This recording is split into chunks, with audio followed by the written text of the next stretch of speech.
we can talk about the cool places I've been or the cool hunts, whatever. None of that compares to the people that I've gotten to know. That's what life is about. Like those relationships that I have with all those people. When you're passionate about something and you can share that passion with somebody, and you, especially if it's something hard to do, I feel like the bond is even stronger between people who struggle through something. I would say that the relationships that I've made in the hunting industry when it comes to bow hunting and just hunting in general, I haven't found anything better than hunting.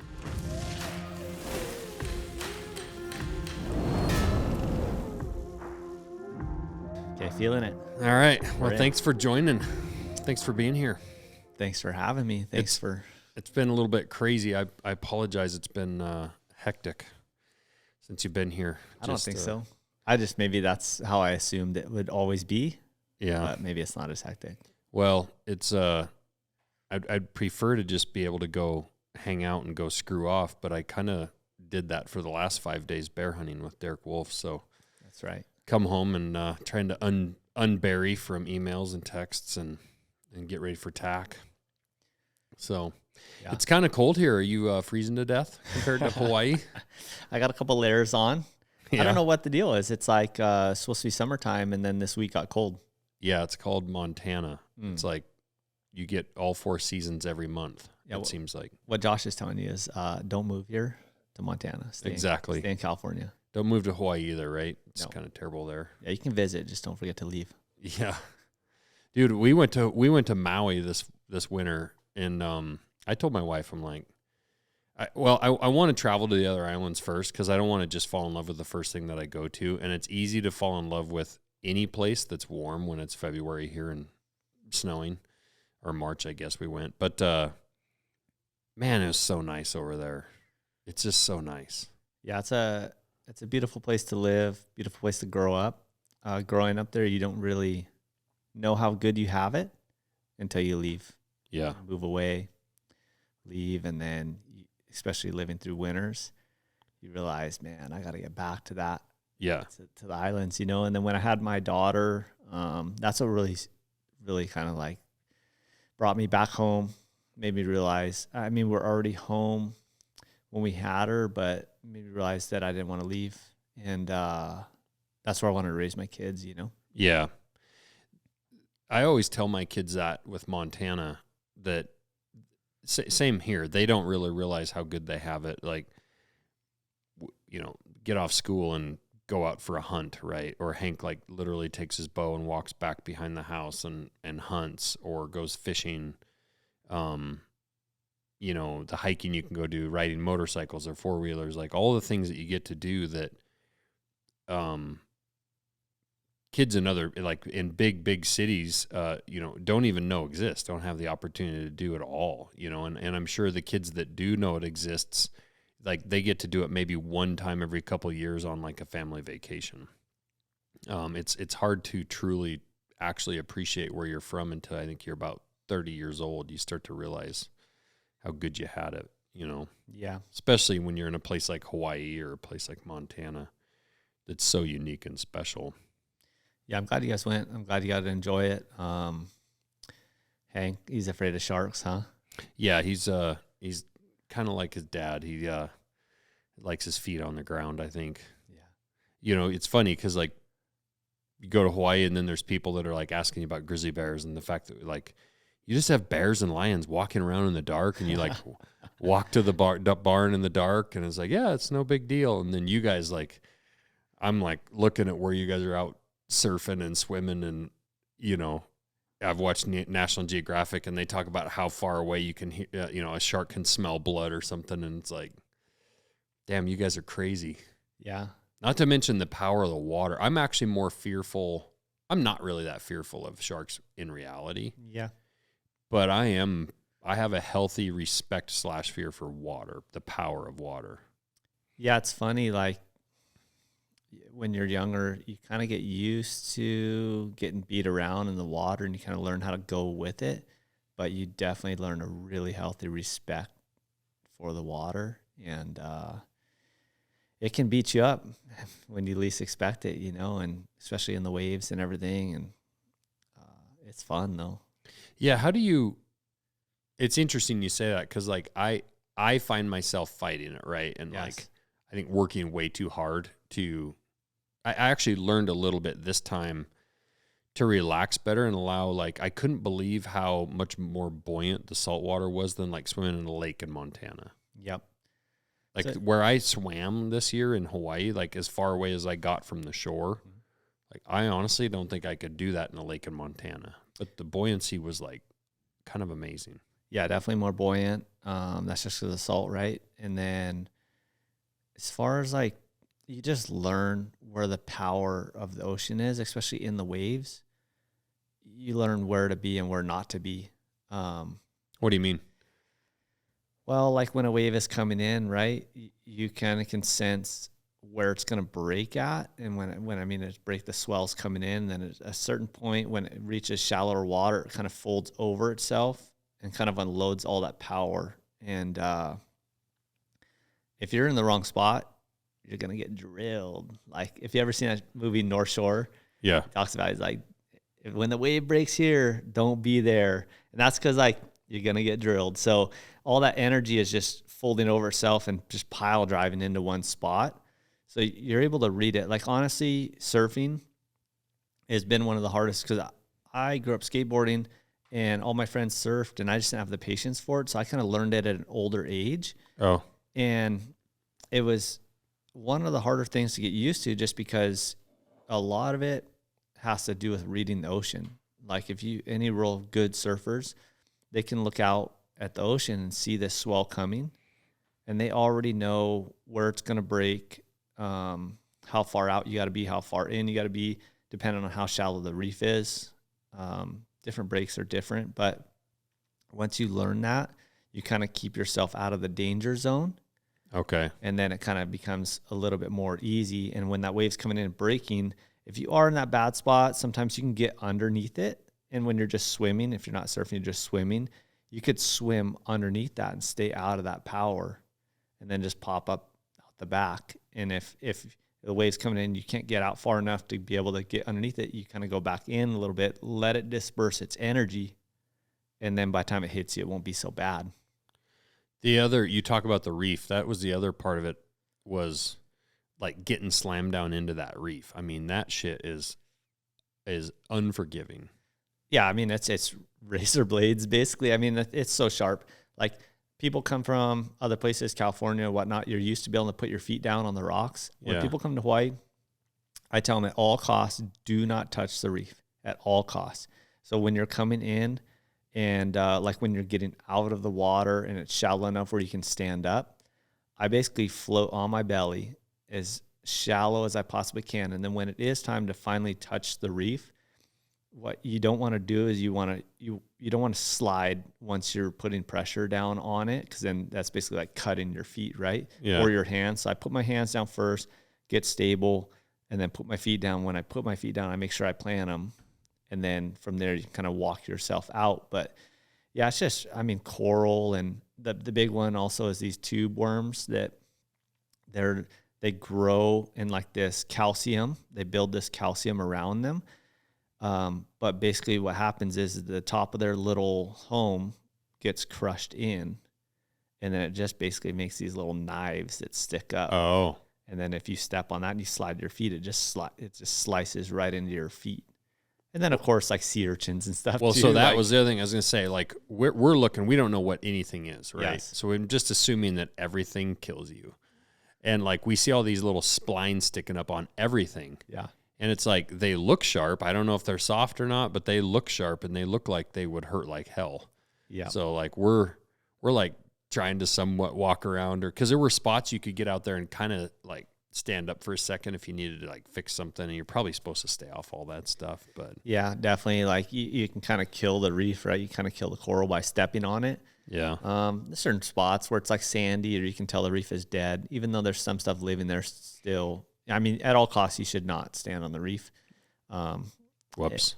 Yeah, I mean, it is what it is. Like, especially in the real popular touristy areas, you'll see a lot of the reef is dead just from everybody standing on it. What's that from? Is it from like the oils, or is it just from beating it up? What kills it? You know, I'm not sure. If I had to just guess, it's kind of just crushing it, Yeah. just stepping on it and crushing it. Yeah. Yeah. So growing up and like, and just living in Hawaii as an adult, like a lot of us look at Hawaii as like the ultimate place to be. It's an awesome place to be. But what's like the difficulty of living there and living on an island? Yeah. So living there is a lot different than just visiting there for vacation, right? So, work can be a little hard to find unless you're working just, a lot of the work is either working construction, you can work construction, or it's somewhat in the tourist industry, right? So you're working at a restaurant, you're working in ecotourism, whether you're a boat captain or whatnot. So, which is all good, that kind of stuff. The pay's so. It's not really, you're not getting paid a ton, and stuff can be expensive. Obviously, Hawaii can be expensive. Just like a box of cereal can be $10 or a gallon of milk. There's certain things we almost just don't buy just because how much they cost, and you just give up having them. Like what? Just like milk for a long time. I didn't drink milk for a long time just because it's so expensive. And then some meats. Obviously, we can just hunt for our own meats, but if you just wanted to go buy meat and stuff, it's expensive, and you got to pick where you buy it. Obviously, you'd want to support like local grocery stores and stuff, but you just go broke sometimes doing that. And well, so I noticed that like we're spoiled when we go to a grocery store here. Like a meat section will be really big and like have a ton of options, and there's just a lot there. And we had a barbecue at our place where we were staying. We were staying at a friend's house, and it was interesting. There was definitely less selection for like what we're used to going down and buying, pork chops and steaks and some of that. I mean, you can find it, but it definitely wasn't. It didn't seem like just the quality, the amount, the options, the different cuts. Like it was definitely reduced down. Yeah, and you learn where to get certain things. A lot of locals you end up shopping at Costco and just buying stuff in bulk because it's cheaper. Yeah. And then we do have like a real, at least on our island, and Maui too, we have a real healthy cattle ranching businesses, and so you can get some good local beef there. So you just got to know where to look. And a lot of it, sadly, even a lot of the fish we catch, a lot of the cattle, it gets shipped off the island, It's weird. You go to a local grocery store and all the boys are catching fish, and then you look and there's a packaged fillet of tuna that says packaged in Indonesia. So it's just, a lot of the stuff gets exported too because it's quality, and it's just a strange thing, So for the most part, I try to, when we catch fish, obviously it goes to market, and then we'll cut fish for friends and family. Yeah. And then when we're not fishing, we're getting fish from friends and family. So it's cool. It's a healthy kind of a trade deal. Yeah. So what did when you were a kid growing up, what did your family do? So my parents own a construction company. My grandpa would build houses from the ground up. And then form and finish, all the way to cabinets and everything. So, and then my dad, he was framing houses for a long time, and that's what he'd do. He'd just frame up houses and the whole process of it, building a house too. But he's kind of a legend as far as framing houses. They used to pound through them super fast. And he told me that when he finally decided to stop doing that he was sitting there listening to a couple bicker over what kind of doorknobs they wanted. And he was kind of involved in that. And he's like, I'm done with this. So let's just do concrete. Mm-hmm. Because usually people don't complain about the concrete, right? That's under your house. Like as long as it's straight and flat, right, you're good to go. People don't pay attention as much. Yeah. So doing the concrete, and then they did get into some architectural concrete where you're doing stamped and stained, and awesome swimming pools and spas, and jacuzzis with waterfalls coming into them, that whole deal, water features. Mm-hmm. And then a lot of ground excavation as well. So grew up running heavy equipment since I was young.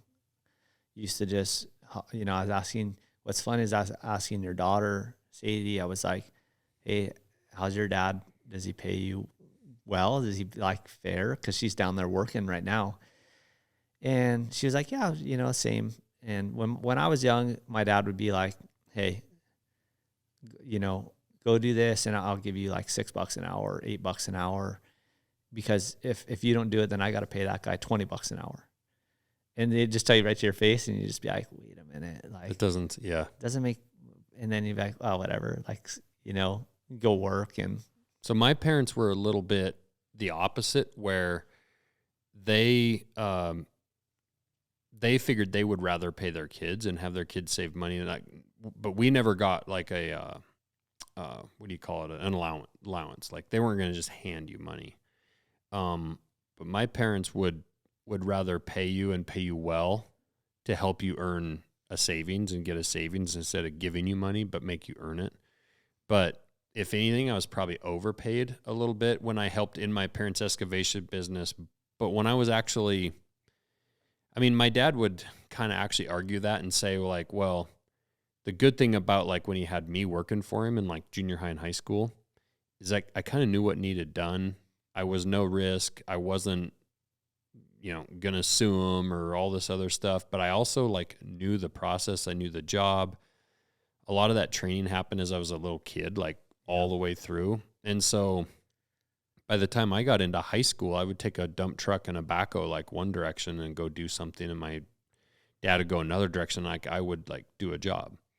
And he would have had to have paid, he probably wouldn't have found somebody around there that could really be trusted to do that. So, but his thing always was like, well, if I'm going to pay $20 an hour to Joe Blow and he's probably going to quit me in the fall when I really need him anyway, I'll just pay my kid $20 an hour. Yeah, that's awesome. And he can also make sure I don't quit, Yeah.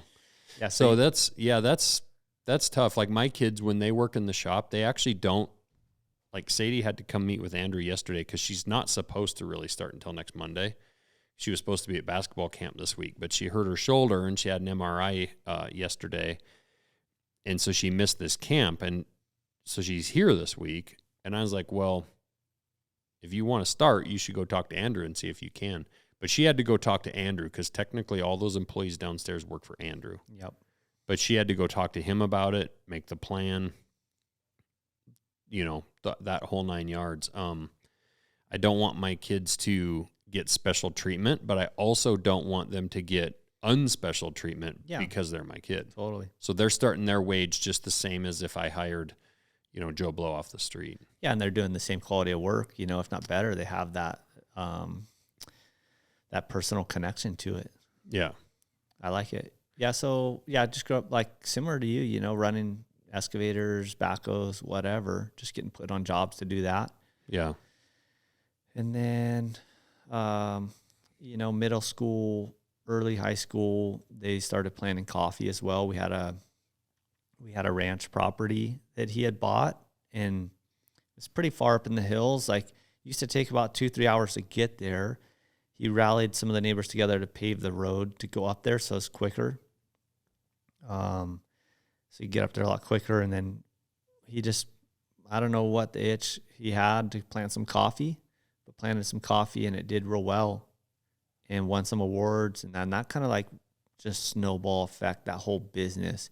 And here's a liable business. I can make money at it, tastes good. So, and he's a lot like me. He likes to have his hands on the whole process, a lot like you, how you're making your knives here. Mm-hmm. So everything from the mill, the dry mill, wet mill, and then to roasting it and packaging it and everything. So eventually ended up with all that equipment to be able to do that himself and to be able to control the whole process. Mm-hmm. And so I kind of grew up learning that whole process as well, and how coffee's grown and milled and roasted and packaged and all that stuff. So it's pretty unique. It's pretty cool. So it's cool you grew up kind of having modeled and seen more of that self-employed side. Mm-hmm.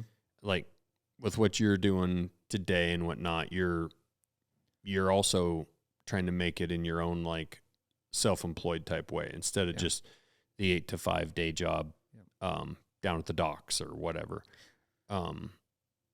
You grew up much like I did, where I saw my parents, and there's also the struggles associated with that. A lot of times more struggles than, like when I was a lineman, I just went to work 8 to 5 every day, and like they just told me what I had to do, and there was really no stress. Mm-hmm. It was pretty much just there, and you just went and did it. But there was also no freedom. Yeah. And there was definitely a ceiling. Yeah. Yeah. It's a blessing and a curse. Like, I have a really hard time working for other people. I grew up watching my parents my dad just doing whatever came to his mind. And he's an entrepreneur in every sense of the word. Like, if you knew him, he's all over the place, and I don't know how he holds it together. But yeah, I have a hard time holding down. Like, I have no problem working hard. And if somebody, like if I came here to work for you, for instance, like I love that. Someone just tell me what to do and I can just show up every day and just do that. Mm-hmm. But over time, 3-4 years, I'm like, either my head thinks it could do it better or I just want to go do something else. So I have a hard time holding down a job. And all my closest friends, and especially like the successful ones, they're all firefighters. And that's like, I blew it. I kind of like wish, but even that, I don't think I would have done well. I definitely think I could have done well there when it comes to doing the job. But I think my brain just, a part of me, I feel like it's cursed sometimes because I just wish I would be able to just do something consistently. Yeah, but that gets into the next part I was going to ask you about, because, I was going to ask you where this adventurer, explorer, adventurer, thrill seeker, whatever side comes from, where that started or what age and whatnot. And I'm guessing it was pretty early. But if you were that other type of personality, then you probably wouldn't be like sitting here today going to Total Archery Challenge and then potentially training, soft guys to drive and rally racing and all these different things, right? So like the things that make you maybe not so good at one thing, like not so like say content to just settle in and just kind of live it out, which we definitely need people like that. But I was the same way. I worked at the power company for, a few years. It was really nice because I went away from the self-employed thing and like all the stress went away. You show up and do your thing. It's like, man, this is nice. Mm-hmm. Like, but 5 or 6 years into it, like, okay, well, this is pretty much it, like forever. Mm-hmm. And forever is a long time when you're 30 years old, you know? And so, I think we're similar from the standpoint that like you do something for 5 or 6 years tops, for like you say 3 or 4 years, and then you're immediately like, okay, well, am I advancing in this? Am I going to be the boss? Am I going to go all the way to the top of this company? Or like you say, can I do it better? But if you're in that weird position where you're kind of topped out, then you immediately, your eyes start to wander and look across the street like, well, what's going on over there? Yep. Yeah, I like what you have here with Montana Knife Company. I started a clothing company for a while. I had like a surf skate clothing company in Hawaii. I had a screen printer. I thought that was going to be it for me because I felt like I could combine everything that I loved in that world, right? Like I like making films. I like taking pictures. I like surfing. I like skating, being outdoors. The brand was very much based around inspiring people to be in the outdoors and also helping kids out keeping them busy doing something fun and productive and not just sitting at home, playing video games or whatever it is. And mainly just kind of keeping them off drugs and alcohol. So, cause I've seen a lot of my friends go down that path when I was young. And so that clothing company kind of fizzled out just when I had my daughter, was busy doing that. And then we started building a house. I kind of just threw all that to the side. But it's similar in the way of like Montana Knife Company, it has your passions, but you're not just doing one thing, right? Like you're not physically down there putting together knives, even though you have in the past, you've done that. Right. But you're always getting to do new things. Like people will be like, oh yeah, you're just like on that bear hunt last week, huh? Was that fun? You're on vacation. Right. That's part of your job. That's part of your business. Yeah. And it keeps it fresh. It keeps it entertaining. You're getting to make little films. You're getting to design new knives. So I felt like you've really hit a sweet point with it, and it's inspiring. Honestly, like being here this week, I'm super inspired by it and just seeing it. And I really love to see the whole process of how things are made. And I just went through the whole process of everything from making the sheaths to assembling the knives, putting the scales on, and sharpening it. And right. So, well, I appreciate that. And I what's exciting about what we're doing right now for me is there is no ceiling. Like we were just talking, like to me, every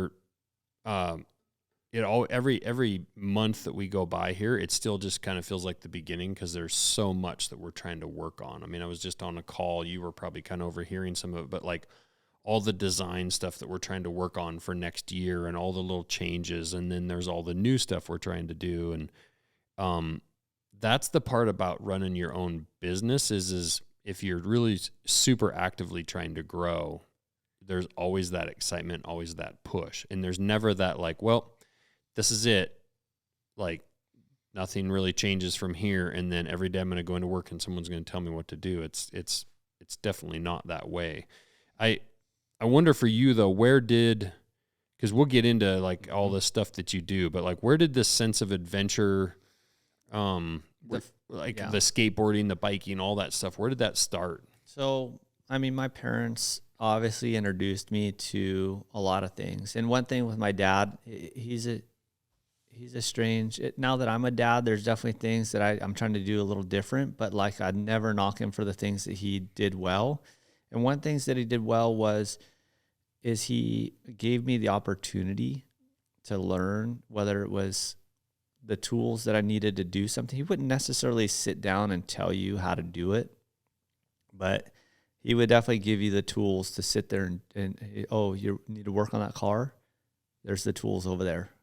And like right. a lot of, and like not bug me too much about having a broken down car sitting there.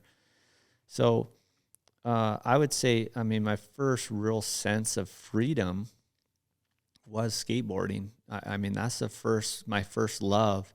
And I'm not anything super good at it. It's just like my first real love was like skateboarding, and it allowed me freedom of something I could just go and just do outside and practice and just be in my own world. And then I made some friends doing it, and I would get dropped off in town to skateboard all day.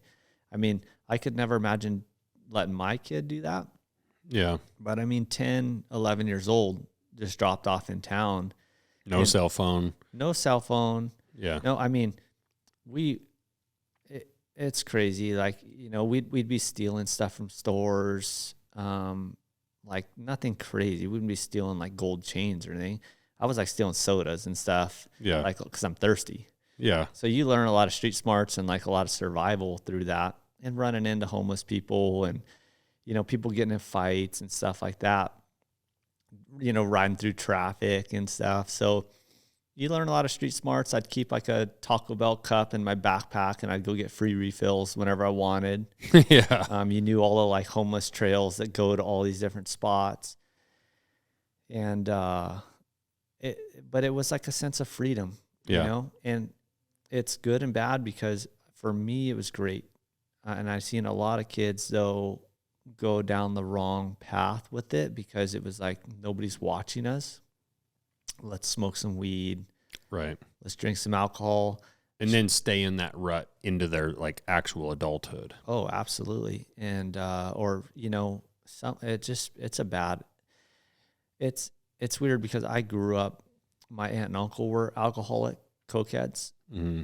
So I seen it closely, and this is only reflection when I'm older. When you're young, you don't know right what's normal, what's not, like getting picked up from my aunt, and you know, she'd have a McDonald's cup with Coke in it, and she'd be pouring Jack Daniels in it while she's picking us up from school, you know? So it's like, to me, looking back, you're like, damn, but at the time you don't even know what's going on, you know, and like parties and Coke on the counter, and you're just seeing everybody having a good time. And you're like, man, these guys are rocking, dude. Yeah. AC/DC's pumping, and They're just you know, having fun. Van Halen, and you're just like, dude, these guys are partying, you know, and like, so, but for some reason, when I was that age, I didn't want to be a part of that. Yeah. So my friends, you were able to avoid the drugs. I was able to avoid the drug. You know, my friends were older than me. I was 10, 11 years old. They were 13, 14. They'd be like, oh, you want to smoke some weed? And they'd go over there. And I was like, nah, I'm good. I'm going to skate. And they'd go over there and smoke, and I'd just let them do their thing, you know. But, you know, it's real eye-opening for me. One of my close friends, he ended up getting into some bad drugs laced with something. And he actually ended up telling me later that it was meth. And I ran into him later when I was 12, 13 years old, and he was a totally different person. And I'm talking like brain fried, really, you know, where you're having trouble talking to him. So I knew at that point, I was like, I got to kind of keep my distance. But that skateboarding definitely gave me that sense of freedom. From there, somebody had given my dad a little PW50 dirt bike for me to ride. And my cousin, my older cousin, thankfully, I have two sisters, but my cousins, I grew up with like brothers. And thank God I had them because they were older than me. They had their driver's license. And my oldest cousin, Ryan, he would come pick me up and take me dirt biking. He had a dirt bike. So 13, 14, got heavy into dirt biking, and that's all I wanted to do. Like, that's the way my brain works. Like, when I find something I love, that's all I want to do. And I'll neglect everything in my life just for that thing. When you're a kid, that's not a problem, right? Yeah. So I got into dirt biking heavy. That's all I wanted to do. And then wanted to do like race, but then also do freestyle stuff. We're doing tricks and big jumps, and also like just creating havoc, dude. I mean, I was telling you, we used to get loader tires and fill them with gas and light them on fire and roll them down the hills. Yeah. And then, like, you know, I got videos somewhere, like no shirt on, no, just like in my boxers jumping like this 60-foot tabletop. With just like, you know, I don't know if my parents knew. I don't know if they cared. I obviously they care, but we were bad, you know, we were just wild kids making bombs and stuff. Feral. And, yeah, just feral kids and shooting guns and stuff. And so, and then I got into BMX, and that was just another progression of like that. When I started riding BMX, that was in my teen years, you know, 14, 15, 16. And the group of friends we had when we were doing that was what molded me to who I am today. Really? Yeah.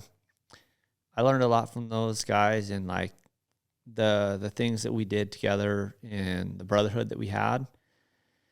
It was good, and it just you learn a lot from your peers at that point, and to have some peers that actually would teach you sort of like, hey, don't treat somebody like that, and we'd keep each other in check. So, yeah, that was good. So always had that like sense of adventure to do new things. Yeah. I've never been afraid to do new things.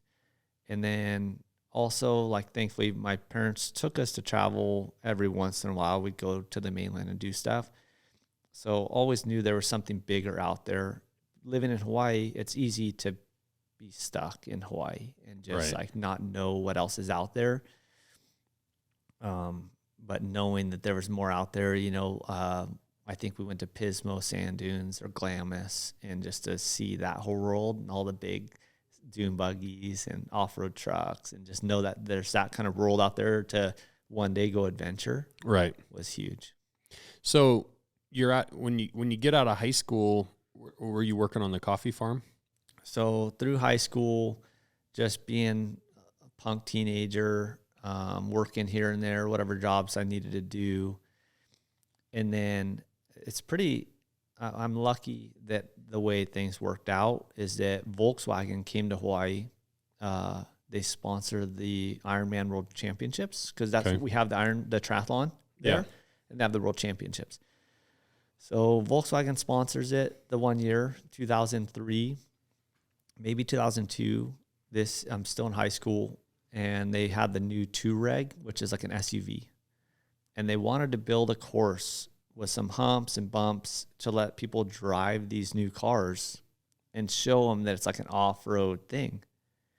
So they got a hold of my dad. Word of mouth was that we had a dirt bike track because me and my cousin had built one. And so they're like, hey, anybody build this? They're asking around. Oh, yeah, you got to talk to the Boltons. They called my dad. And my dad's like, none of my employees built that track. You got to talk to my son and my nephews. And so they call me.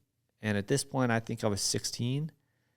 And I met the guy down there. And I knew when I stepped out of the truck, he was looking at me like, who's this? You know? Yeah. Punk. Yeah. And so he's telling me what he wants to do. And I was like, easy. And we had 3 days to do it. And I told my cousin, I was like, Brad, like, this guy don't think we can do it. Let's bust this thing out, you know? And Brad's like that too. He'll try to prove you wrong. And we built the track in one day, fine-tuned it the next. He left us with one of the vehicles and was like, hey, get it to where it's like tipping on one, you know, like one wheel and then tips like this, but don't roll it, you know, get it right to the point. So we had the thing like on the finest edge you could ever get it on without rolling the vehicle over. He comes back, he's like, oh, like that's way too sketchy. He's like, you guys need to tone this down, you know? Yeah. Well, that set us on that course of working for people like that. Oh, really? So the next year I graduated high school, and they're like, hey, you want to go work on the road for 6 months for Lexus? And I was like, yeah, I mean, of course. You're like, yeah, driving go. cars and yep. Yeah. So 6 months, every big city in the U.S.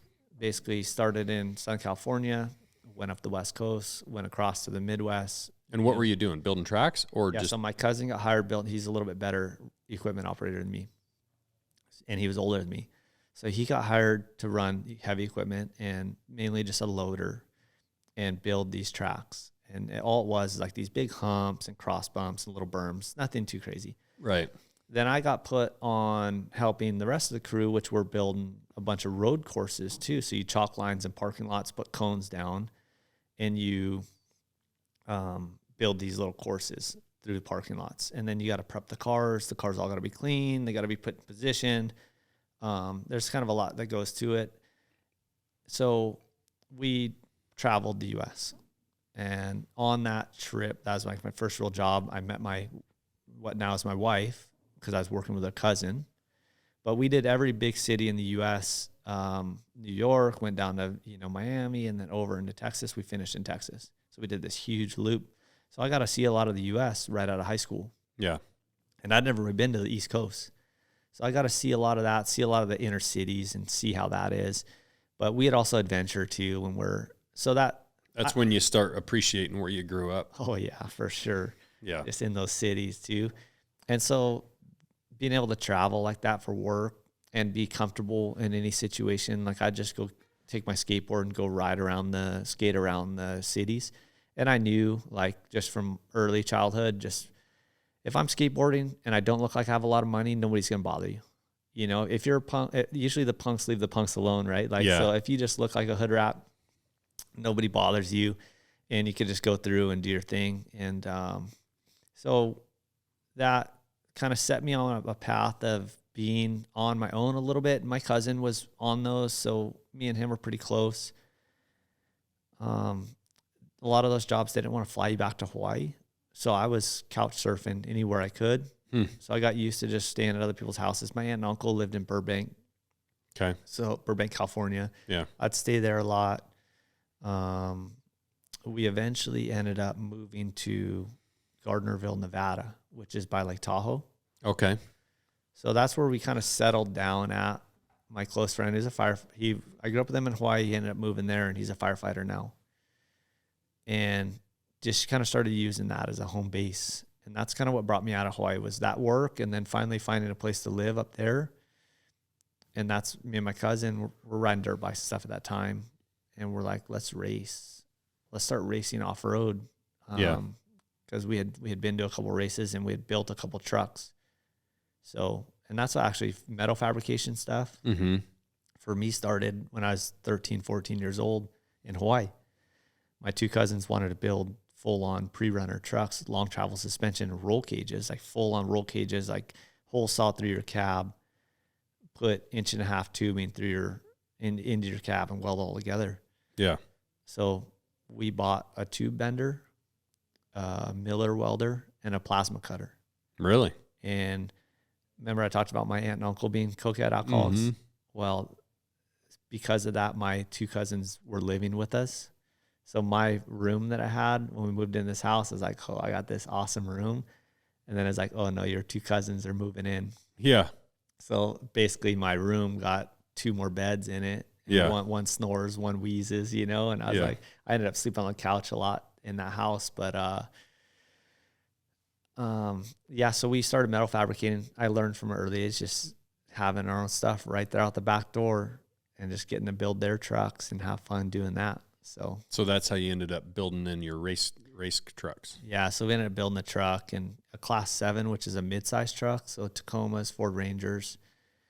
Built a truck, and I don't know how we did it. At the time, it just seemed like we were just doing it and living in the moment. Looking back on it, we ended up winning the championship against some pretty high-level people, and people way more bigger of a budget than we did. We had a motor that was out of a junkyard for $1,900. I think we paid for that motor. Yeah.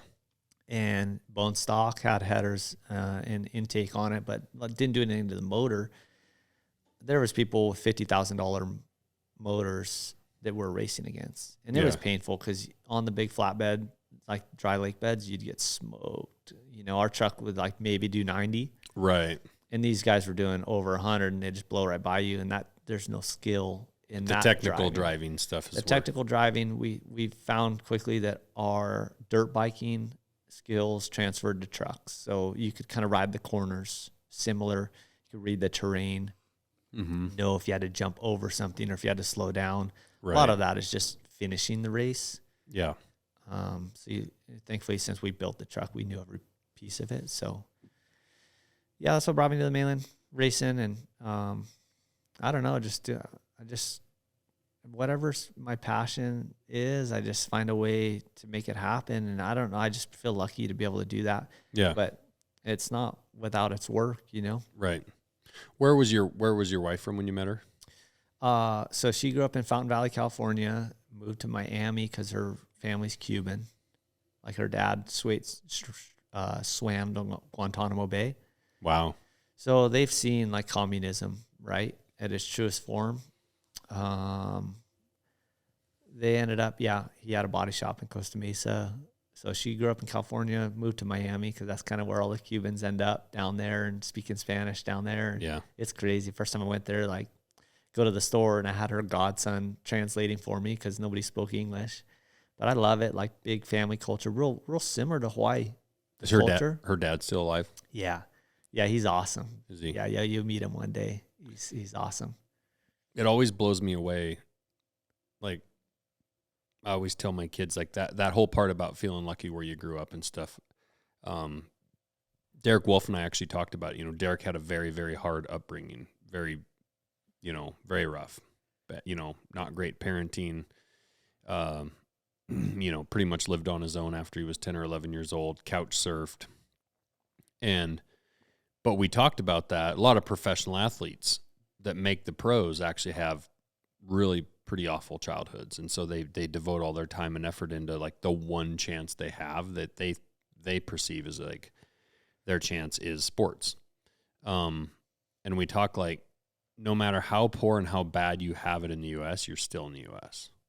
You're still free to make a few good choices and put yourself in a position, even if that position is just on the couch of a better home, of a more stable family life. That one decision right there can then lead to some structure, some instruction, a little bit of love, a little bit of tough love, which then can, lead to better decision making by that child and therefore ultimately end up having to be very successful, whether it's in sports or just something else in life. If you're working in the salt mines in the Sudan, it doesn't matter what couch you decide to sleep on. You're still in Sudan. Yeah. You know, you're still in a place where everyone is in the same situation. There is no take a bus across town and switch schools and, you know, get some foster care and everything changes type deal. Yeah. You know, so, you know, like I always wonder what people like her dad think about like what's happening now and just how spoiled and soft we've become as a society, because as you know, there is a lack of equality for sure in this country from a standpoint of like economically, you know, there's definitely, you know, some very poor people and there's some obviously extremely rich people. Mm-hmm. And there does seem to be an income gap there and whatnot, but you're still in America. Yeah. It's a tricky thing, right? Like capitalism, I'm all for it and the way it works, but there is some greed in it. Mm-hmm. You know, some things I've told people before is when I built my house, and the one thing that I didn't really do on my own, I had these guys come stucco my house. Yeah. And they're Mexicans. They're came from Mexico, and the main guy, the one guy like straight immigrated from Mexico. And he's what I know, because what I paid him, he's making more money than me. Yeah. And he came over here and started as a landscaper. Yep. And then ended up just working with some stucco guys and started his own stucco company. So if you want it, it's hard to say that you can't have it, because I've seen it. If you truly want it, like I was born and raised in Hawaii, but my family came, my dad and mom moved from California. Mm-hmm. They're one of those people, but they were from, my mom grew up in like the deserts of California, like Broke Ass and Bakersfield and stuff, Mojave. Mm-hmm. But, and then anyway, so he came to Hawaii with a bucket of tools and a backpack. Yeah. And would show up at job sites and be like, hey, do you guys need help today? Yep. And just start working. And same with that guy who helped me stucco the house. I love him. He's a super nice guy. And he just like, if you want it, it's hard to say that you can't have it in this country. And I don't know. I haven't lived in other countries, so I don't know. It's hard to say. Like, I definitely feel like it's the best country in the world. I'm sure there's other great countries out there. But it just is a land of opportunity. And there's a reason so many people want to come. Definitely here. Not an equality of effort of output. You know, the effort of output is going to be much higher for the Mexican immigrant than the kid growing up, you know, say like even like my kids just growing up in a very stable, you know, 2-income home, whatever. But you're right. The chance for success is still there for anybody. You know, I rent a house to some Mexican guys, and they're sheetrockers.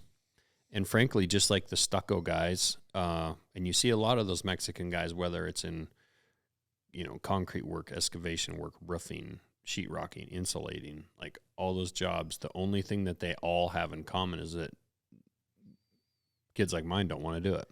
Yeah. It's hard work. You know? I don't know it's a hard work, but like sheetrocking, that's hard work, but it's also a skill. Like my stuff cracks, you know? Yeah. And these guys are like extremely skilled at it. And yeah, they work hard at it, you know? And so, it just takes, you know, anybody that's listening to this, that's struggling in a job making $15 an hour, anybody can go get on a sheetrock crew and start to learn that skill, and in 10 years have their own sheetrocking company. Yeah.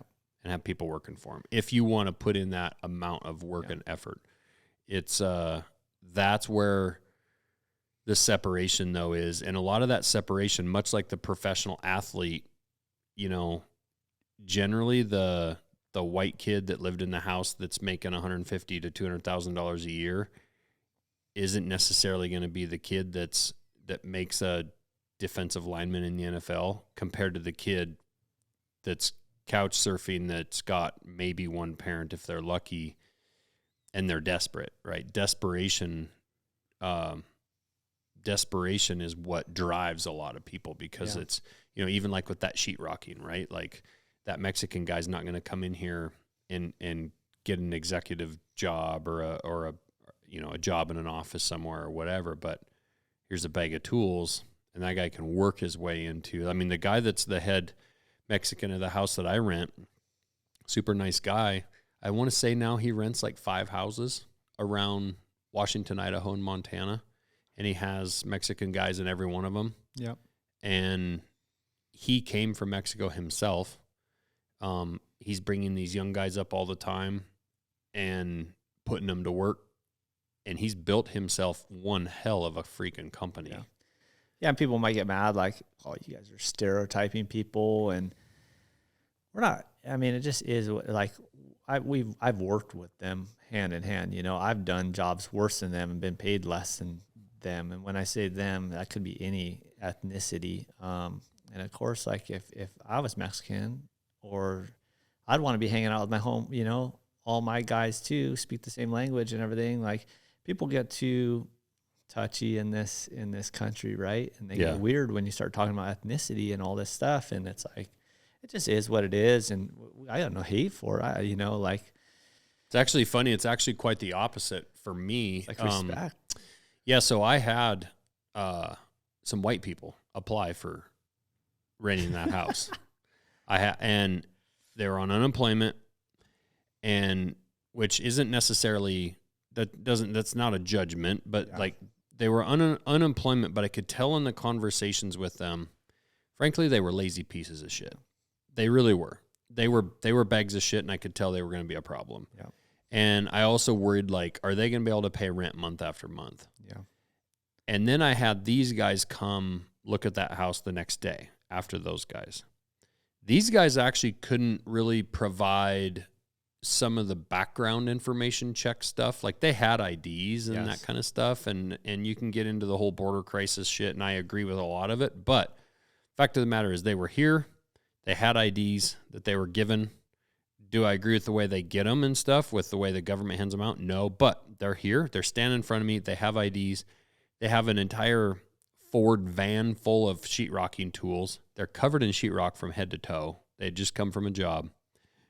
There was 4 of them, super respectful, and didn't want to talk me down on the price. In fact, I was going to change the carpet and everything, and they were like, nope, don't change the carpet. We come home dirty, blah, blah, blah. Yeah. And I could tell standing there that these are guys that are hardworking, that we're going to, frankly, what am I worried about the most as a landlord? Yeah. Paying the bill every month. Yep. And they are actively working and doing jobs every month. And they actually, I think, had been passed up by a lot of people because they couldn't provide through a normal agency, like there's a ton of stuff that these people require for renting a house. And I took them more at their word, and I got some IDs and I got some stuff, and they had a bank account that they showed me. And like I was asking for instead of like paychecks, pay stubs, he just pulls open his bank account and shows me like the balance in his checking account. Yeah. Okay. And it was plenty of money in there to cover a few months rent, right? And I was like, all right, I'm just going to trust you. Yeah. But I could tell I was talking to 4 guys that are working. Yeah. And this is just, everybody's an individual, right? Yeah. Like, yeah, you could stereotype people, but just because someone's white, someone's Mexican, doesn't mean they're going to be a certain way. And you just have to treat everybody as an individual. And when you met them, you judge them based off who they were, not off their ethnicity. Right. Based off, the vibe you got from them, that they're hardworking people. Yeah, if I judged the color of their skin and I was being judgmental in that way and trying to get someone that looked like me, I would have rented it to the people the day before. But it's not. I also have a very deep understanding and respect for why those people are trying to come to this country. And it's the reasons I preach to my kids every day, how lucky they are to live under our flag. Yeah. Because like when my wife and I went on vacation down to Cabo, there's a Mexican guy there that is friends with my buddy that went with us, speaks perfect English and whatnot, but he's native Mexican, and he took us on a tour of like where they all live. Mm-hmm. And I took a bunch of video and I brought it home and showed it to my kids. And I was like, this is why these guys are risking their lives. This is why they're swimming rivers and they're packing their kids for hundreds of miles through the desert. Mm-hmm. Like, you know, this is why these people are trying to come in. It's our job to figure out how we want to control our border and enforce laws. Yep. But if I'm them, I'm doing everything that they're doing and more to try to better my potential future for my family, you know? So yeah, it's an interesting, we got obviously kind of get off subject there, but it's, the point is though, with your dad or your wife's dad or like my parents, when they got married, I think they had $50 and a chest freezer that they were given, I think a chest freezer for their wedding, to keep their meat cold. And they had like basically everything that they owned fit in a pickup. Yeah. And, you know, 40 years later, they own an excavation company with dump trucks and backhoes and excavators and all that. But much like we're trying to do with MKC, you know, there were no investors like in your dad's coffee farm or no investors in your dad's framing business. There were no investors in my parents' construction business. It's that bootstrapping one day at a time, and you take $2 and try and turn it into $4 to $5 and $6, you know? And so, that's really why, like, I'm trying to build our company in that same kind of way.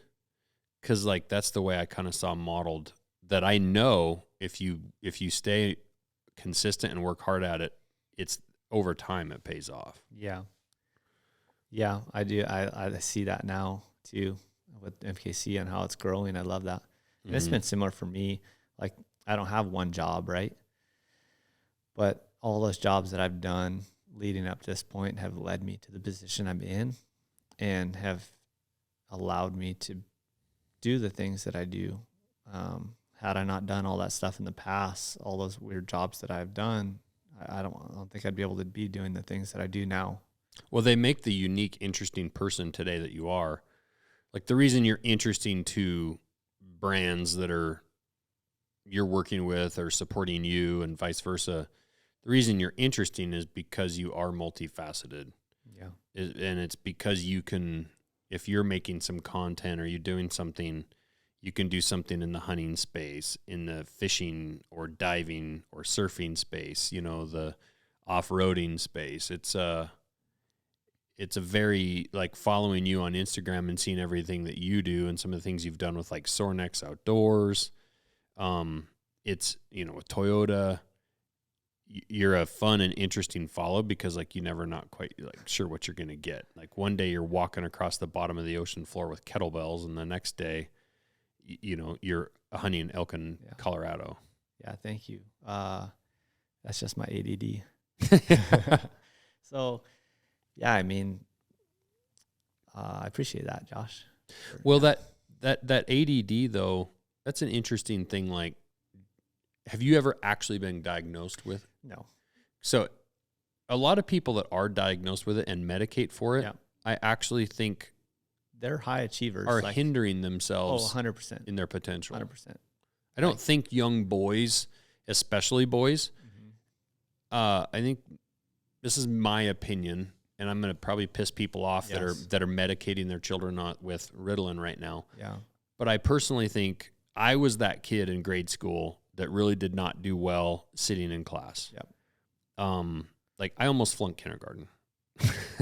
Nobody flunks kindergarten. But, like, they kind of wanted to hold me back, and my parents wouldn't let them.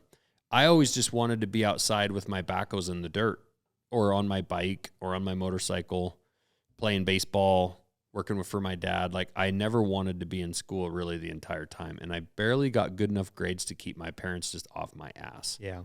I made honor roll one year, 3 quarters in a row, because the reward for that through the school was to go on a ski trip, and my parents never took me skiing. So I just made honor roll 3 quarters in a row just to go on one ski trip for one day. And then as soon as I did that, I was like back to being a C student. Yeah. Yeah, I was horrible at school. I don't learn well learning from books and someone telling me like that.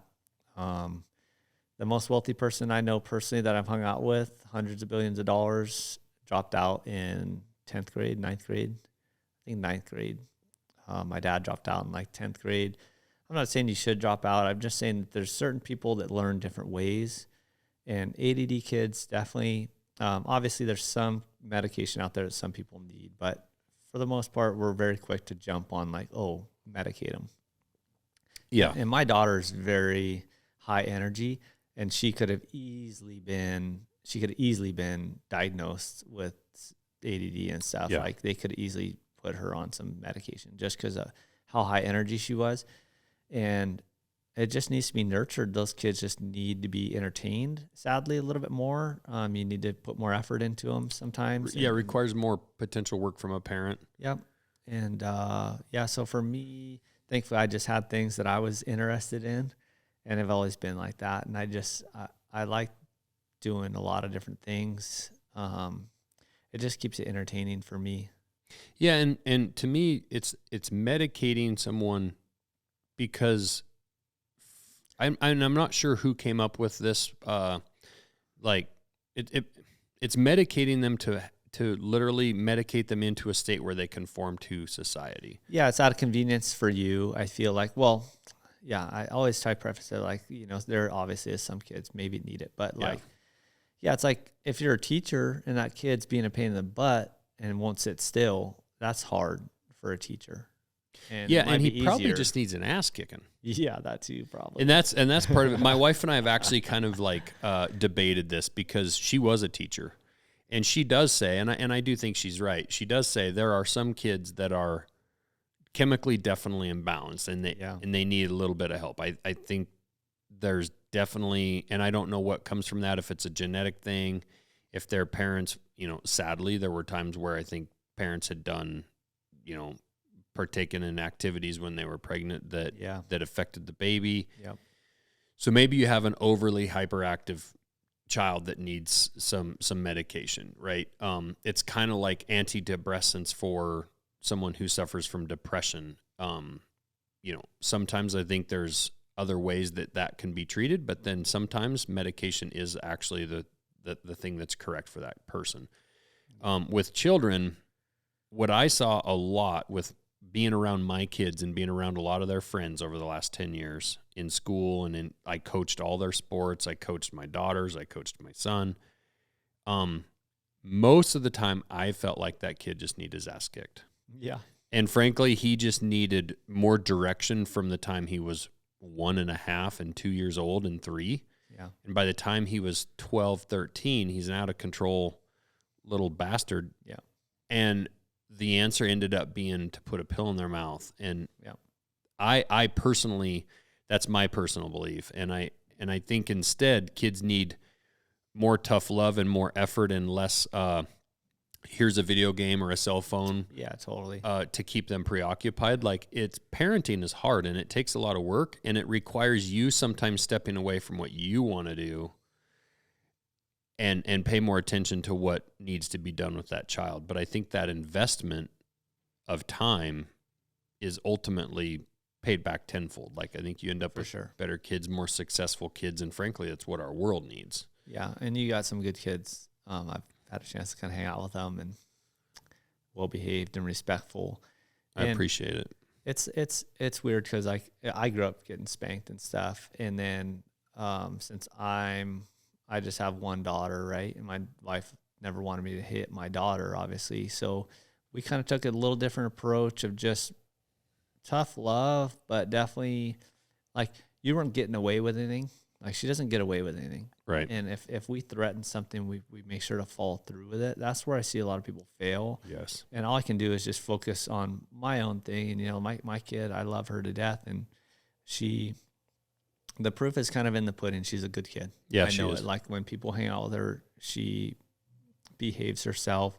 And so it was, you pick your battles. There's certain things you just got to let your kids get away with. Just because you're annoyed with it, that they're doing it. If you're going to say, stop doing that, you better follow through. Don't let them keep doing it. Just stop doing that and then let them keep doing that. You got to follow through. That's one of the biggest parenting advices I have. That's only from being a parent myself. It's just pick your battles and follow through with what you say. And yeah, don't let your kids be menace, you know? Yeah. That's all there is to it. Like there's people who just let their kids scream and not say anything about it. Right. And when I say they need an ass kicking, sometimes it's not necessarily, I'm not even talking to spanking. I'm talking, you have to turn around and deal with what they're doing. And you're 100% right. I see people sometimes threaten things that are, you know, I'm going to take your birthday away, or I'm going to or take your toy away. I'm going to ground you for 2 months. Like, no, you're not. You're not. Like, now you could say, hey, I am going to take your bike away for the next 2 days. Yep. But then you better actually take it away for a full 2 days, you know, or whatever that threat is. You need to threaten your child with something that's actually, one, it fits the punishment fits the crime. Yes. And two, it's something you can actually act on and follow through with, because then they start to trust that, like, man, dad says he's going to do this, or mom says she's going to do this. He's going to do that. And they're going to learn. That's why I say so much of the parenting to me is done by the time they're 3 years old. Yeah. That small time frame of, you know, like, hey, you need to pick up your toys or this is going to happen. Yep. Then you have to do that. And they start to realize at 3 years old, 2 years old, like, wow, everything they say, they do. By the time they're 5, they're thinking, boy, if dad says he's going to spank me, he's going to spank me. Yeah. You know, I think it goes two ways too, right? Like, not only are you training your kids to believe in what you say, but yourself, you know, as a parent, you're building those habits of making sure that you're doing the right things and not just like, not following through with your actions. Yeah. Yeah. So that, you know, we got off on that ADD thing, but it's something that I think, you know, technically, when you were 16, 17, if it was today, I believe 100% Danny Bolton's probably diagnosed with ADD, right? And I think probably myself as well. But I think that's what makes you great, and I think it's what makes you interesting, and it makes your mind constantly like looking forward for that next adventure, that next thing. Yeah. I know, you know, growing up skateboarding, you had to be like, you got made fun of if you wore skateboard shoes if you didn't skateboard. Everybody kind of wears skateboard shoes now just because they're so popular and Nike makes them and everything, and that's kind of just a casual shoe now. But if you didn't skateboard, you were wearing skateboard shoes, you were a poser. Yeah. So I learned that from an early age of like, you can't be a poser. You know, like you can't pretend to do something that you're not actually doing.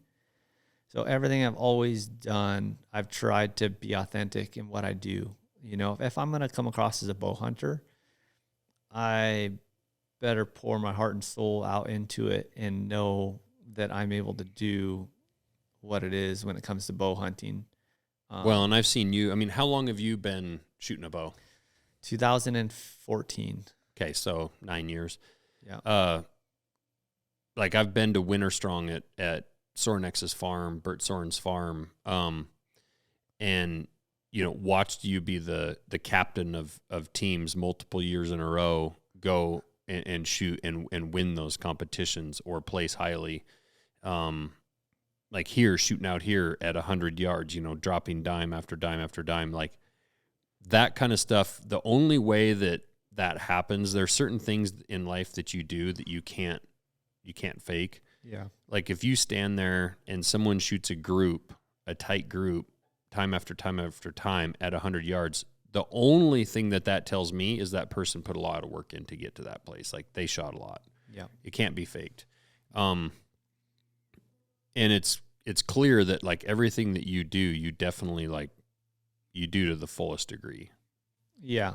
If I have the time for it, and I have the passion, that's the thing. It's like, it all comes down to passion for me. If I have the passion for it, I'll make the time. Yeah. It does. We all got time, right? We can get up early, stay up late, whatever it is. So yeah, I mean, thankfully I fell in love with bow hunting and archery just in general. And I just wanted to shoot all the time. In those first couple of years, that's all I wanted to do. So what are some of your favorite things? Because you've gotten to do some cool things in the last several years with hunting.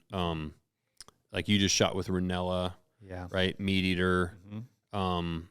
Yeah, I'm not sure if I can say who else, but like, what are some of these other What are some of the coolest things that this adventure lifestyle has gotten you into that you've like, you look back today and you're like, damn, that was really cool? Okay, well, the first thing that comes to my head is just the people. Yeah. That's it. I mean, we can talk about the cool places I've been or the cool hunts, whatever. None of that compares to the people that I've gotten to know. People like yourself, I'm up here now, and people like Bert from Sornex. There's a huge list of those people that, to me, that's what life is about. Like those relationships that I have with all those people. Hawaii will always be there. The elk woods will always be there. There will always be an elk to hunt, hopefully. Mm-hmm. But these relationships that I build with people, and some last, some don't. Some may be the best relationships I've had, but they only last 2 years. Mm-hmm. It just is what it is. You just but some will last a lifetime. And so I found when you're passionate about something and you can share that passion with somebody, and especially if it's something hard to do and it's not easy, there's a struggle there.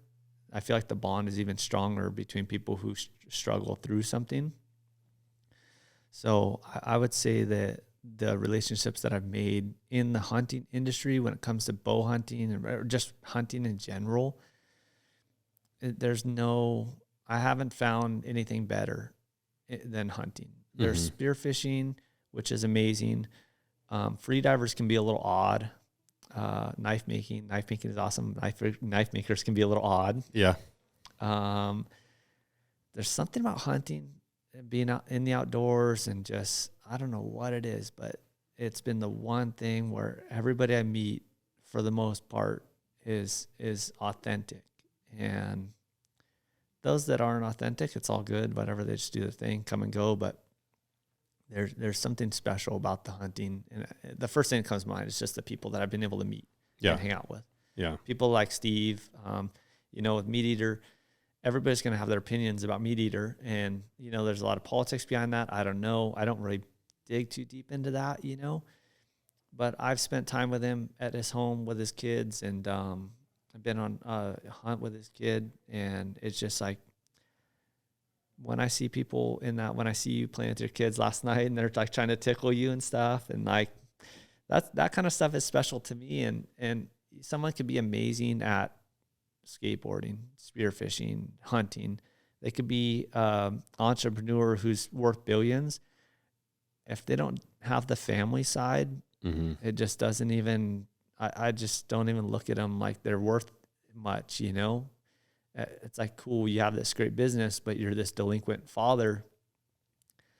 And I just like, my respect kind of goes out the door right there. Like I just respect those things more. And I feel like in the hunting industry, there's a lot of respect. Yeah. Ranella, I'm getting to know him a little bit better and better. And part of that's thanks to you as far as the connection goes. But one of the things that's told me a lot about who he is was actually something that I got, not from him, but I sent his son I think a Blood Brothers hoodie after that trip that you guys had gone on, and he had gotten a deer, and sent his kid because Renell, I think, had sent a picture of his son with the knife with the deer or something. Yeah. So I sent him a Blood Brothers hoodie, and I got back a handwritten little thank you card from him, from his son. Yeah, and very nicely written. Not nice from a handwriting standpoint, but like he actually Jimmy boy. He put he put time and effort into writing that card, and all in his handwriting, including the address on the envelope, the whole 9 yards. Like his parents didn't do it for him. That to me tells me a ton about how Steve and his wife raised their children. Yeah. And that tells me a lot about that person, right there. Like, puts me in a spot with him that I have a huge amount of respect. Like you say, I could give really shit about what he shoots or whatever, as far as like, or how famous someone is as far as on YouTube or whatever. That stuff, like to your point with like how Bert Soren is with his family. Yes. And a lot of these other friends of ours that we are around, it's the relationship side and stuff that I respect more than the business side. Mm-hmm. because there's a lot of really great businessmen out there that are terrible humans. Mm-hmm. Yeah, it's tough because it's like a life balance, right? Mm-hmm. I feel like you're dancing that line pretty well. But yeah, sometimes you got to give your life and soul to the business that you're running, and your children, your family suffer from that. Yeah. And it's interesting because like I had that decision a little bit like this weekend, frankly, in this week where I went to Canada bear hunting. I was home for a very short amount of time, and then I went 5 days bear hunting with Derek Wolf. And then you were going to be here in the middle, and then now I'm taking off for Total Archery Challenge. And then not long after that, I have other stuff going on, including another archery challenge and then a UFC fight and all these things stacking up. And I'm looking at the summer calendar, and knowing that you were going to be here this weekend, I had a choice of like, go make content, go fishing, go hiking, go take the Go Fast camper out and go like do all this stuff, and I have my kids every other week. So I have a week at a time. So I already miss half of my calendar already for the year, just starting out. And then with the business that we are running, there's all these weekends with Western Hunt Expo and Safari Club International and, you name it, Winter Strong. All these things come up throughout the year, and you start taking weekends off the calendar. Mm-hmm. And like this last particular weekend was one of those, like I had a choice to take another weekend off the calendar or kind of frankly have a little more of a like boring weekend for you, but trade that for kind of just taking my time and being with the family for the weekend. Yeah. And a couple days here before like we ramp back up into more events and more busyness. No, I was so happy just to be around your family this weekend, and I appreciate you having me here. I've struggled with the same thing. A lot of the work I do, I leave from home. And I sat there and methodically calculated before I went back, because when my daughter's born, I started working full-time construction again. Mm-hmm. Then I could be home every night. A couple years of that, and then I was like, man, this is kind of weird. Like I leave at 5 a.m, not home till 4 or 5 o'clock in the afternoon, feeding my daughter, hang out with the family, and then she goes to sleep. And, I wasn't spending that much quality time with them. Yep. So I sat there and I calculated, okay, if I leave for work for 2 weeks straight, I don't see him at all. But then how much money do I make when I do that versus how much money do I make when I'm home? And then how much time am I going to be able to take off when I'm home and spend all day with them? It's a little different now that my daughter, or once she was in school, right. But I've sat there and I've calculated that out and decided like, okay, this is the route I'm going to go. I'm still going to be around when I'm home. I'm going to be around as much as I possibly can. And that's what I've seen with you. It's like when you have your kids, and that's why I brought up that point. Someone had told me that fact. Mm-hmm. Before your kids move out at 18 years old, you will have spent 90% of the time you'll ever spend with your kids to that point. Because once they move out, they have their own families, they get married, you're only seeing them on the holidays. Right. You're lucky to see them. So that rest of the 10% of the time you're seeing them, and who knows, maybe that is when you're old and busted ass and they're taking care of you. Yeah. They're taking care of that last 5% that you'll ever see them. So it's important. Those kids need their parents there, and they need that family there. And I was so happy to see you guys this weekend and hang out and be part of it. And it's been fun.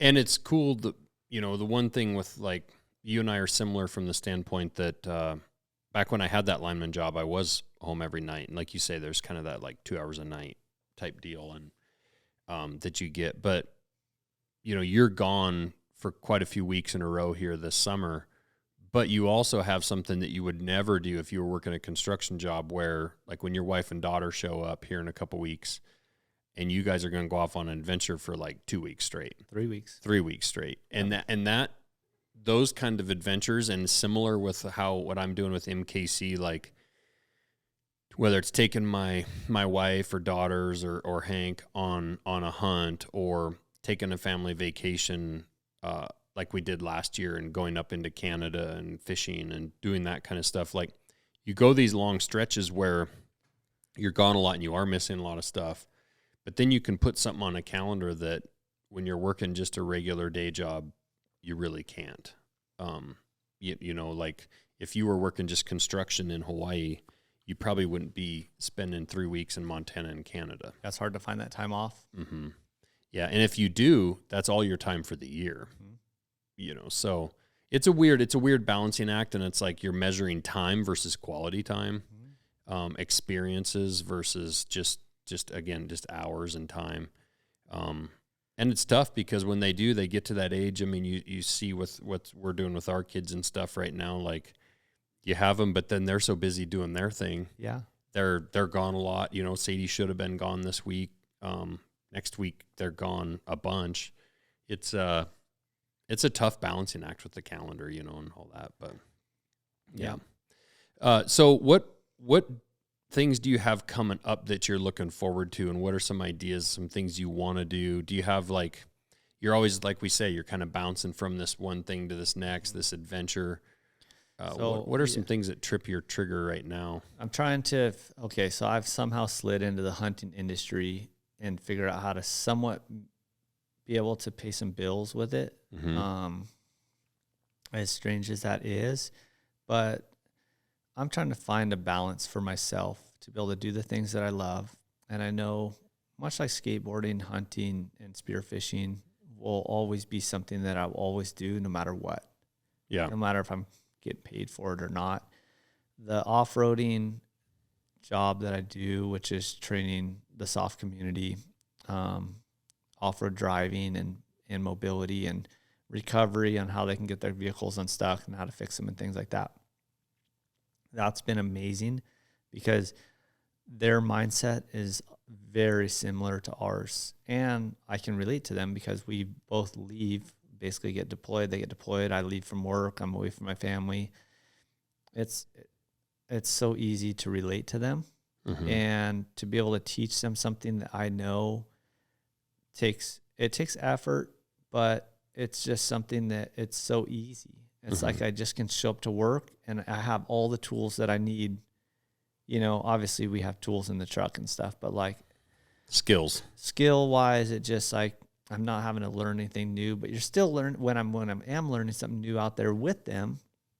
That's part of it. You know, I'm not having to sit there and struggle and like, how do I put together this, cabinet or something, or how am I going to make this level? Or I've never done this before. It's stuff I've never do before out there. It's fun though. It doesn't have this feeling of work. Mm-hmm. So we're going to be doing more of that for sure. Possibly some civilian stuff as well, because the military stuff is good. They don't complain, you know. Yeah. If they're camping in the rain, they don't care. Yeah. You know, versus someone if they paid, $1,000 or $3,000, whatever it is, and then you're camping in the rain, they're kind of bummed. Yeah. I'm also we started the Boreman brand back to kind of having an apparel company. Sornex helped me out with some of that. Mm-hmm. And I kind of want to grow that. I want to be able to work together with different brands and build that as a brand, as far as something that inspires people to get outside of their comfort zones. Some things that I've been able to do with my life and just push myself. I want to see other people do that too. Mm-hmm. And I've always been a big advocate of pushing people into doing things that they're uncomfortable to do. And that's kind of what that brand is. And being respectful too, and being a family man, and basically handling all the things that we need to do in life and not neglecting certain things. So when I say that, it's like, you still got to be a family man, but that doesn't mean that you can't go do wild stuff still. You can't take off and go on these hunts. Right. Just when you come back, you got to make sure you're taking care of the responsibilities you need to. Mm-hmm. And then living in this modern world we live in, like I can't just go live in the woods hunting all the time. Right. There's other things I need to know. I need to know how to take pictures. I need to know how to use Illustrator and Photoshop and stuff like that. So just always pushing yourself to do things that are uncomfortable and learn those things. And what I'm trying to do is combine all the things I love into one place. Right. So that's kind of where like the clothing brand is hopefully going to bring back, similar to what I wanted to do with my original clothing brand, which was Under the Ficus, was surf skate oriented. This is more just like life, outdoors, hunting, spearfishing, all that. And then we are looking at possibly doing a TV show to kind of share all that. I've always loved filmmaking. Actually, the only thing I ever wanted to go to college for was filmmaking. I wanted to go to Brooks, and I never went to college. I went straight to work, Yeah. But that was like the one thing I always wanted to do was make videos. We used to make dirt bike films and stuff, and skateboard films when we were kids. And I learned to edit just on like iMovie. But I love the filmmaking side of it. This whole creating content, it's kind of weird. Yeah. But part of it is fun for me. I don't mind sharing my life. I don't take it too serious. Right. I'm not too worried about what someone thinks about me. If they see me shooting my bow and I'm not using perfect form, I'm down to take advice if it's coming from someone, and I'll change my ways if I have to make myself better. I'm always looking to get better, but I'm not worried if someone, wants to just rag on me for something. It's like, it's all good, dude. I'm still learning. Right. I'm not saying I'm the best bow hunter in the world or I'm the best skateboarder in the world. I'm just doing my thing, so I don't mind sharing that as long as it's inspiring people to do the same. And that's what's weird, as I've had people, I'm sure much like yourself, people reach out to you and tell you, thank you for sharing that. That's inspiring. Yeah. And I see other people where I'm inspired by them yourself. And so I think it's important to keep doing that and just keep sharing that and having fun while we're doing it, Yeah. So yeah, the TV show thing, I'm hoping is going to be a way to do some of the hunting and be able to afford to be able to do some of it. Cause I really only have hunted in Hawaii and elk hunting. Right. I've hunted in, I won't even say the states. We won't even blow them up, but I've elk hunted for the last 6 or 7 years, and that's it. That's the only hunting I've done out of Hawaii. There's tons of hunts I'd love to go on. There's tons of places I'd love to spearfish. Right. Could never afford it. Could never have the time to do it. But I feel like I've honed the skills that I have, and I feel like I would be able to go do some of those things. And maybe the TV show thing might be a chance to be able to do those things and to share different cultures and places. Right. Yeah, I'm looking forward to, one of the things I'm looking forward to a lot with you is actually watching your daughter grow up. Oh man. And because she's just a little badass. Yes. I mean, and it's really cool what you and your wife have done. You've raised her a lot like you'd raise a little boy, right? Like it doesn't matter if she's a girl or boy, like she is super capable, super fit, like everything that you're modeling for her, like she's absorbing, and it's going to be cool to see her grow into a teenager and into her early 20s and stuff, and see what she ends up doing. And I can see you guys doing a lot of these things, whether it's the TV show or whatever. I can see her, if she, I'm sure if she chooses, you're not going to force her into it, but like if she chooses to do it, I can see her becoming a bigger and bigger part of what you're doing. Cause, she's a really cool kid. I, got to meet her and be around her a little bit, and she's awesome. So yeah, I think it's weird. It's like, not the biggest fan of blowing her up on social media or anything, or just having her exposed to the world. Still young, but she's a badass. I mean, like bow hunting and wants to dive, and gymnast and super fit. Like I'll wake up, and just be sitting there, and it's like 6:30 in the morning. She's running around with a 20-pound vest on. Yeah. Like running around doing sprints outside. Yeah. Doing burpees. Like the other day she's doing back squats. I'm like, what are you doing, man? She's like a little maniac.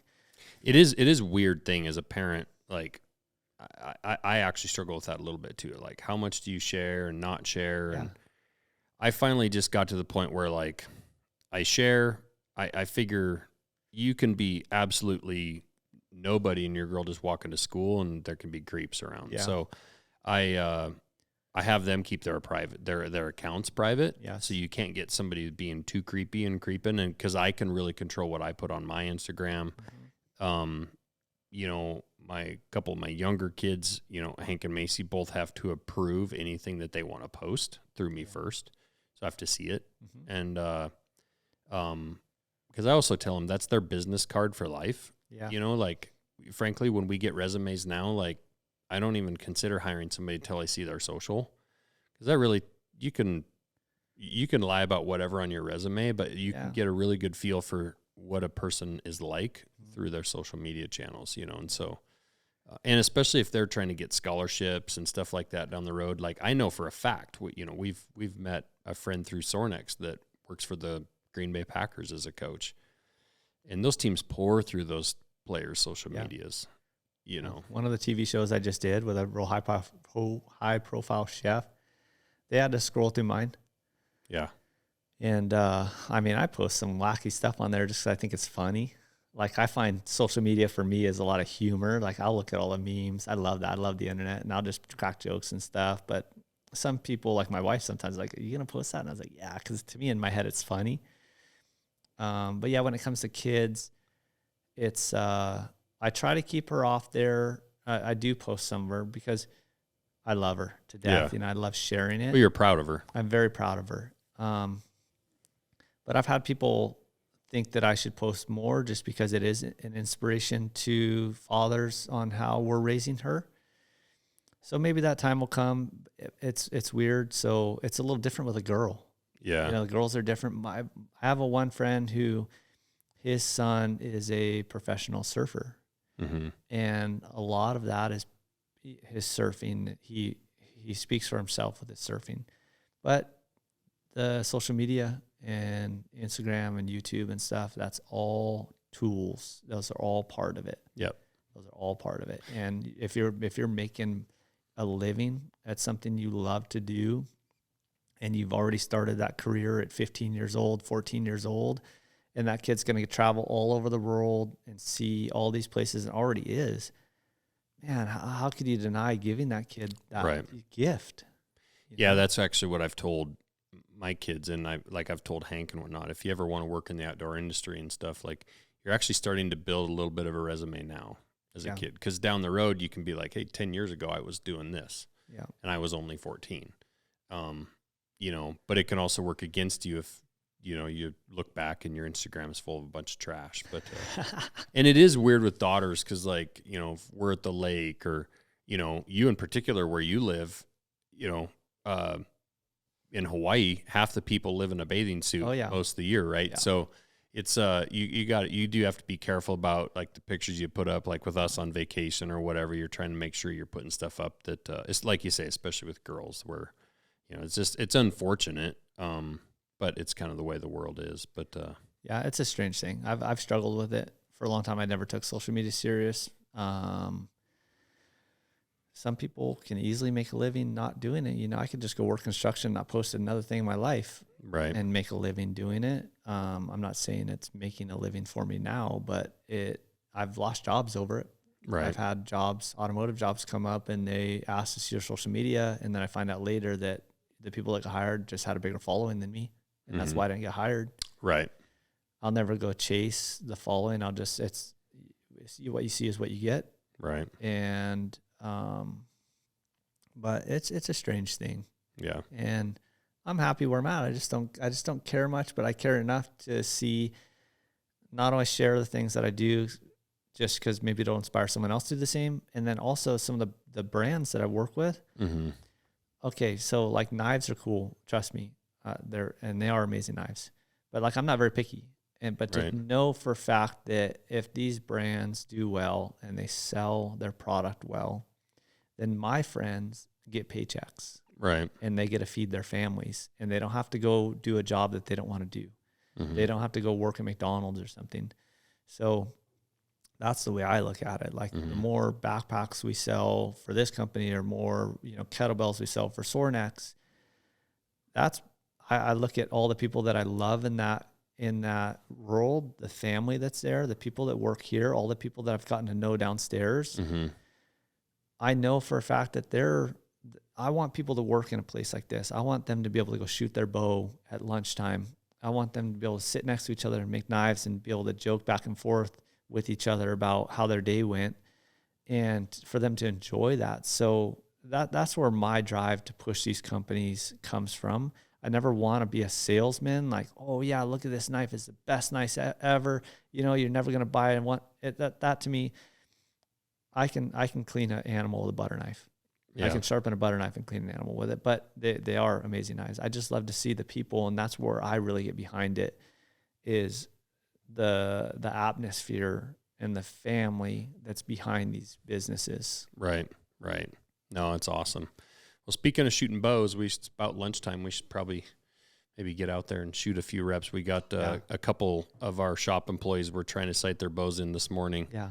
And we got them to 20 and 30, so now we got to get them to 40 and 50. So it's amazing. Like, I do feel like the girls do. I mean, your wife, are you kidding me? Yeah. Some of the groups she's putting together, it's so fun to see them grow and just like see their skills grow, you know, and their confidence grow.